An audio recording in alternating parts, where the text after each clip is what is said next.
Naibalik na ang supply ng kuryente sa halos kadaklan na lugar sa probinsya ng Albay makalis naman rapado ang bagyong Pipito kanakaaging Sabado, Nobyembre 16. Sigun sa tagapagtaram kan Albay Electric Cooperative Incorporated o aleko ni si Ange Galero, nasa 88% na ang mga lugar na nasuplayan na nila ng kuryente. Kadaklan sa mga may kuryente na anhali sa mainland areas na posibleng enterong mapailawan naman ngunya na si Mana.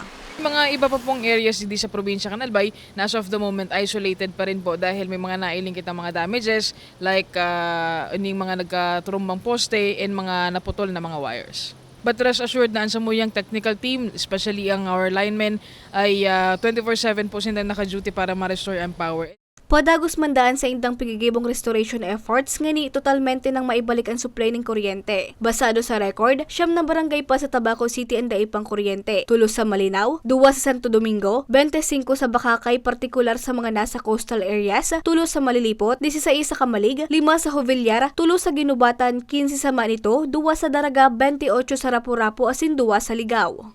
Huli kaini, hinagad man kanaleko ang pagsabot kan sa indang mga miyembros konsumidor.